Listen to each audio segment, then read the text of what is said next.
All right, I'd like to give a quick happy birthday to Ford. Back in 1903, the very first customer order was placed and delivered.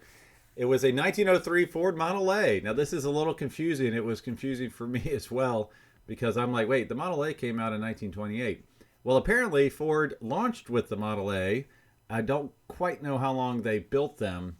And then they came out with the Model T in 1908, October the 1st of 1908. And then when they came out with the 1928 Ford Model A, it was named after that original 1903 model. So Model A, Model T, and then back to Model A. So happy birthday to Ford back on July the 23rd, 1903. Just quite a long time ago. Now, beyond that, I was fortunate to be quoted in the New York Times. So I will put a link in the description of this podcast where you can read that article. I'm at the very end. It's a great article, a lot of good information, and I'm kind of one of the closing quote folks at the very end. So special thanks to Norman for including me in that. And then if you're on my newsletter, you'll see that I'm trying to catch up some from some previous car show stuff. I try to capture some of my travels and some of the fun stuff I see. I did finally put the email out about the FCA Ferrari national meet from a couple weeks ago. There's still a lot I haven't covered, but I was able to do a nice speaking event up in Philadelphia a couple weeks ago. Was out in LA for a book launch event at Auto Books Aero Books. Thanks to Tina for that. And just been hopping all over the place. I was in Keeneland, Concord Elegance this past weekend, at least for the Friday night hangar party. And next up, I believe, is Monterey. So I will be out there for a week.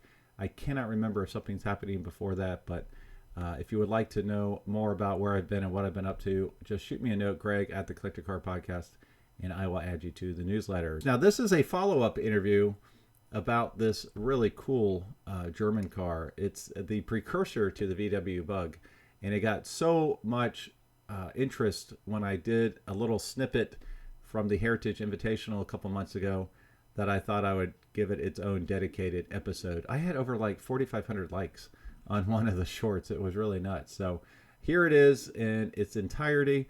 We will review this historic vehicle with Alexander. As always, thanks for listening. Thanks for watching. And now let's get to our sponsors.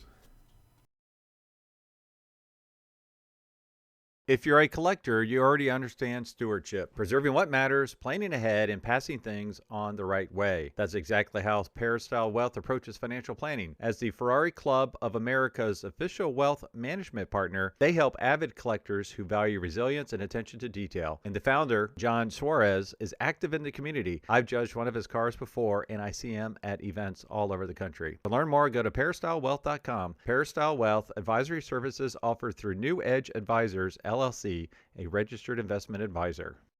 Every garage is a mirror of the mind that builds it. The garage becomes a quiet dialogue between who you are and what you craft. A garage is where work becomes meditation and solace, where mechanical truth becomes mental clarity. Some people go to offices, some go to mountains, others go to garages. At Metron Garage, we build for people who do all three.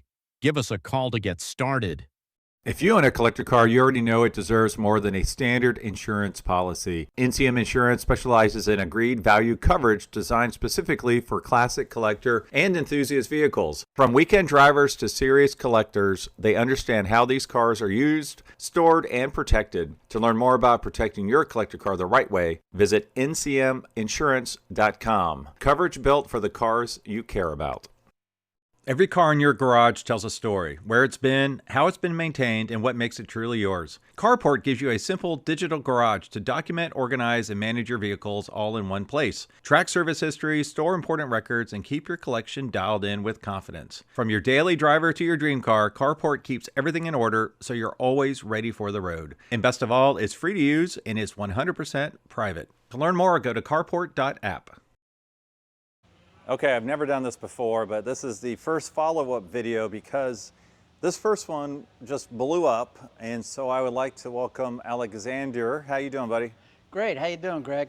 Good, good. Now tell us, what are you standing next to, and we'll get into some of the nuts and bolts literally here in a minute.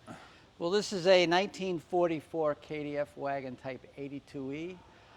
This is The beginning KdF wagons from 1938 to 1944 were called KdF wagons. They're pre-Volkswagen.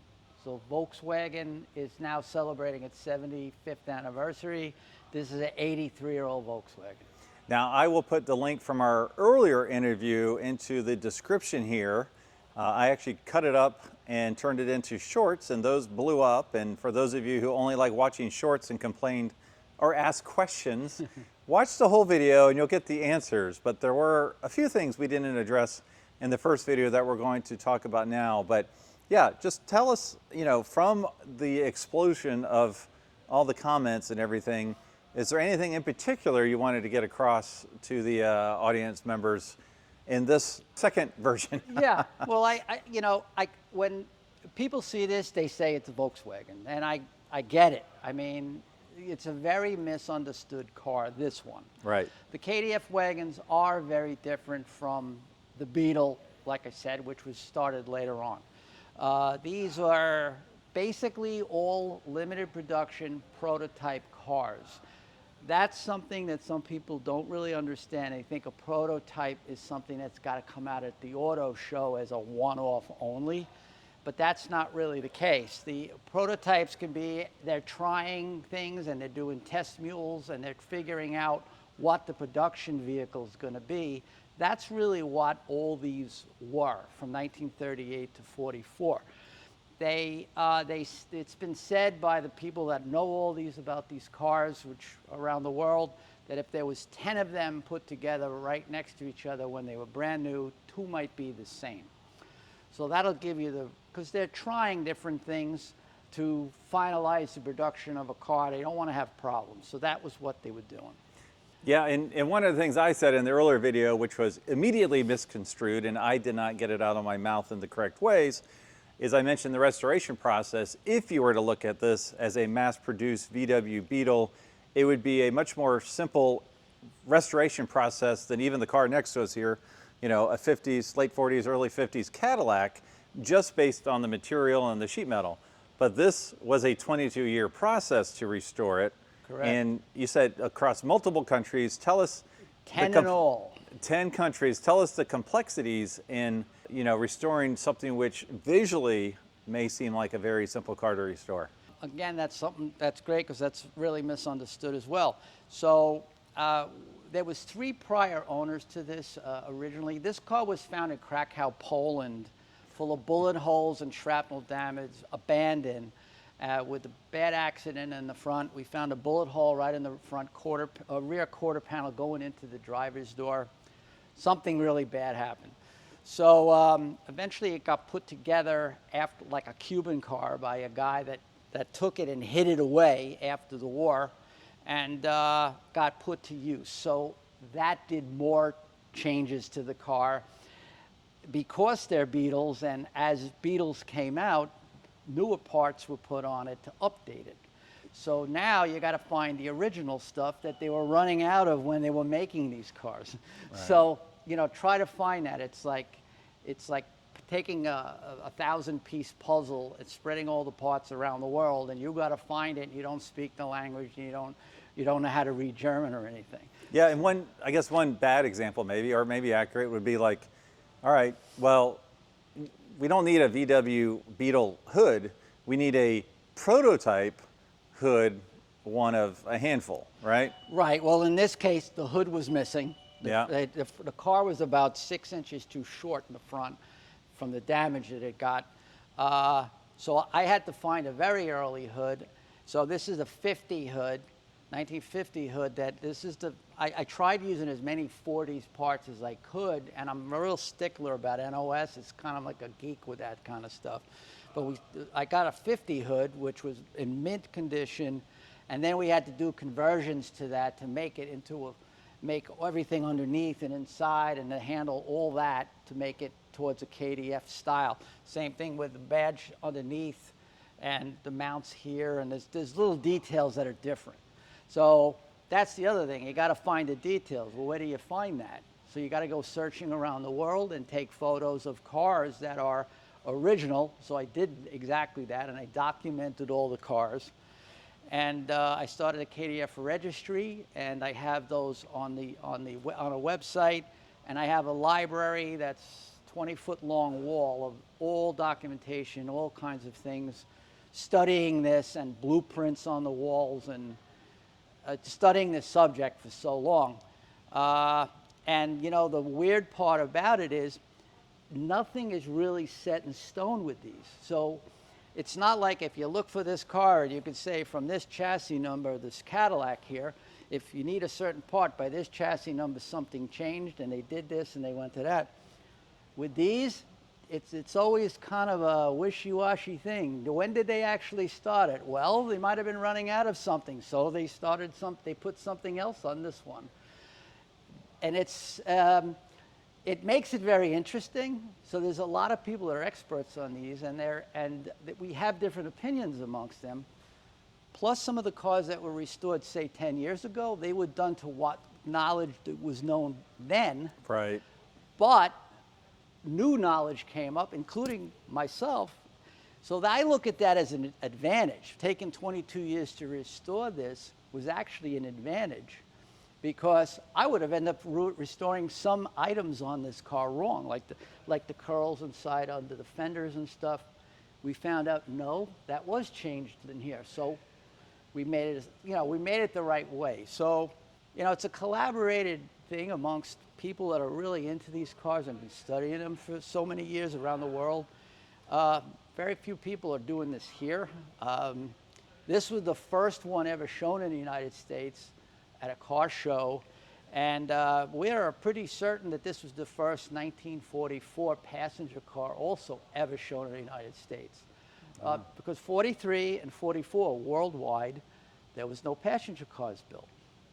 There just wasn't. Everybody worldwide was geared up to making planes and tanks and everything else. This model here is what they call a Type 82E. The original intention of the type of the KdF wagon was to duplicate what Henry Ford did in the United States, making a car simple that everybody could afford to buy, simple and reliable. And they wanted to cookie cut and copy exactly what Henry Ford with the Model T for Germany. So they made what's called a Type 60. Most of them were dark colored gray or dark blue. But as the war started to come on, they took the KdF-Wagen Beetle framework and designed a utilitarian body on it called the Kübelwagen Jeep. Maybe most people that look at old wartime movies, they see them. They look like a Volkswagen thing. So that's what they use. So those had the chassis of this. Then they made some starting around 41, 42, because they called them something different at 41, the Type 82E model, which is actually mistakenly called a KdF-Wagen Beetle on a Kübelwagen chassis. It's explained in that way because people can get the visual on it. They understand the height, like a Kübelwagen. But it's actually a Type 60 chassis that has Kübelwagen components on the front axle and the reduction boxes in the back, like the Kübelwagens had, which give it a lower gearing. It also has a slip differential in the rear, which was a part of the Porsche design. It's a very complicated thing. It's amazing. And it's not that different from the Porsche 911 ones, believe it or not. The parts to find them, the Porsche 911 guys got those and put them in their Porsche 911s. Oh, nice, okay. So, that's how they came up with this. By the way, those reduction boxes on the Volkswagen buses from the 60s, that's where they came from as well. The lower reduction boxes for gearing for the buses, to take that little 24 horsepower motor and make it actually pull something, because you need that more torque. Now, two things we didn't cover, I think, at the last one was the interior a little bit. So let's check that out. I know you have a couple books or something to show me. And then we'll look at underneath the hood here as well. And I want you to talk about the headlights here in a minute. Okay. So the interior, there's 3 known seats in existence for these 3 known cars. seats. You And have 2 of nobody them? has a pair. Oh, nobody has a pair. Right. Okay. So these seat frames are completely different. I got 1946 seats originally that I bought. thinking that I can change it. Then I found out that the spring system and everything is completely different. Okay. So I said, okay, we can't do that. So I had the guy that has Jacek Krajewski in Poland. He has an original seat that has no upholstery on it. So he duplicated both seats for me and the springs exactly the way they're supposed to be. Okay. That's to the extent to what we did. This rear seat is an original seat, but didn't have upholstery on it. The upholstery could have been... Wait, what do you mean it didn't have upholstery? Oh, when you got the it. rear spring was set up, was in the back, exposed? but it Okay. didn't have, Okay. any material on it. Got it. The two other seats that are in existence have different upholstery on it. Oh, okay. One is the roof material canvas for a Kübelwagen top, which is very bizarre. And then the other one is like this. Okay. So there's a rear seat that still has its original material in Poland. A sample of that was sent to Germany, and it was loomed for us. So this is Copying it the seat cover that you The had material. specifically loomed. That's right. I've never said that in a podcast episode. Yep. All right. And that was loomed. That took 3 years to get that done. And it's the same exact stuff that's on the door panels. Okay. And Now, what about the literature here? so this literature, this is an original parts book. This is the Type 82E, which is the Kübelwagen, and this Type 82, and this is the Type 82E, which Wow. is this car. This is an original one that I got from 1944. Wow. And then I had to find out what was on this. Now, just like with all manuals, a lot of people don't realize, manuals are made before the cars are made. Oh, right. And a lot of So times they something's change changed. things, especially during the war when they're running out of things. Yeah. Or they find out something was not going to work right, we need to change it, but it's still written in the book. So that's another thing that people don't quite realize sometimes. But, this is one of the things I went by to get Oh, all yeah. the parts, That's cool. Yeah. identify like certain parts, and then be able to figure out what the name of it is Sure. in German, so I can translate and write a letter to Czechoslovakia, Russia, all kinds of things. Holy guacamole. Even the bolts are all different on this car. They're not like what you would want on a Porsche. There's 21 different kinds of bolts that could have been used on this car. We found out which were the most common, and we got every single bolt, whether they were threaded all the way, threaded halfway. We got all the right ones with the right sizes. Some were reproduced, not by me, but by Jacek Krajewski, who was incredibly helpful with this and knowledgeable. And so that was helpful. That's crazy. Okay. This is an interesting book. This I had gotten. This is from 1945. Why this is interesting is they still made more of these, but they were a little different, but they were called Type 51s by then. Type And if you 51s, look, okay. it's a handbook written in English and handbook in German. And this was done when the British took the plant over. They needed to be able to do things. This is Oh, yeah. German, and this is what's this side written in English, translated, so yeah. the British could Wow, 1945. take care of it.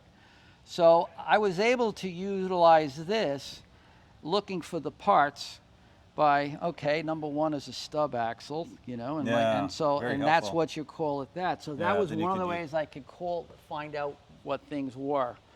And what's the last book you got? The book, well, Oh, when the car got debuted, the day before it got debuted in 2025 at Hershey, the photo shoot was done by Richard Lentinello for Crankshaft magazine, and it went on the cover, and there was a 14-page article in here that was just very detailed about the 22 years of craziness we went through and what we did. And Jay Leno loved it so much, he called me 3 times and about it and invited us to the Audrain. He said, I'll put a good word in for you. Yeah. And he invited Richard Lentinello as well to Audrain, and that's where it got premiered at the first Concours. Nice. And interestingly enough, it's a 1944, so where do you put a 1944 car if there is no 1944 Right. car? So it's a little difficult to find classes that it will fit into. Yeah, you pre-war or post-war or during the war? Right. I mean, any judges like myself that we judge, you know, production goes up to like February 42, some cars, and then stops, and then production starts again in 46. There is really no place to put this. Many people consider these a Porsche and not a Volkswagen because it was a engineered car by Ferdinand Porsche, and it's the beginning of all of Volkswagen and Porsche. This is where the DNA of them all start. So, you know, what really is it? It was built at Volkswagen Works. Yeah. Oh, yes, look at the trunk. I know that was. Yeah, so one we of the were very things. proud of this, and at Hershey, we ended up getting our first junior there, and we got awarded the W. Everett Swigert Cup for outstanding restoration of rare and unusual vehicle at a national meet for all of 2025. So that was amazing. That was the first time out. So it was a big hit at Hershey, and Wow, look at that tag. yeah. So you're saying a couple things. I guess first off, tell us about the gas tank and how all this is situated in here. So like if people know Volkswagens, the gas tank is strapped down to the body. On these cars, the gas tank is connected to the chassis. There's this rectangular hole in the metal under here that if you were to lift the body straight up, the gas tank would still be on the chassis. Oh, wow. Same thing with the tire. The tank stool here, this section here is for holding the tire down and holding the gas tank also. It's a very complicated piece. There's also complete open hole there, straight down to the ground, which wasn't very strong, so they eventually realized that. That's one of the reasons why when this car got hit, it got so damaged. They changed that and made it much more structurally strong by metal. You know, it's the beginning. They're trying things. Yeah, figuring out. I mean, simple things like the bumper brackets. They're two pieces of metal. They're not tack welded together. They're just separate pieces, and they're closer to the body. They extended them out later, started tack welding them together. Now, what's the reason for the headlight covers? It looks like, well, I don't even know. Well, okay, so 1944, there was an ordinance that said all vehicles, motorcycles, I think even trains, believe it or not, had to have a cover on the headlights. And the reason being is from an because the air raids were going on, and from above, you see the hot spot of a light bulb much more than you see the beam of the light. So you would see series of dots. So that's basically telling the bombers, hey, that's the city, that's where we want to, right? They got air raids go off, everybody has to shut their lights off. Meanwhile, the cars are driving around with lights on.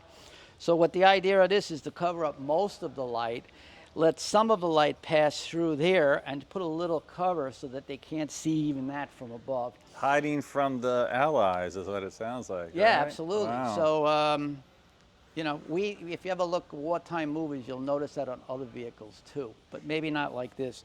In 43, there was a special thing that bolted on here, and earlier that was made for that. 44, they said, you know what? No more special things. We're running out of materials. Just sew up a thing and put it on and make it easy. Yeah. And that's how they did it. Wow, truly amazing. Very cool. I'm glad we're able to revisit this. And like I said before, if you missed the earlier one, I'll have the description or the link in the description, and you could learn more about it there. Tell us, what are these the instrument binnacles here underneath?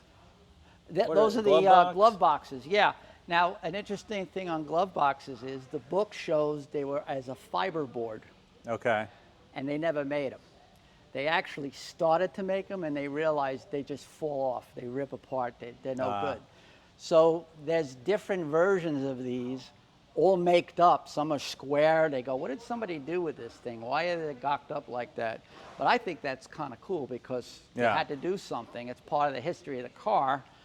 So mine didn't have any glove boxes on them. So we had these made to the shape of the other ones that were made from that time, but instead of being in a fiberboard, they're made out of metal, which is what they ended up doing anyway.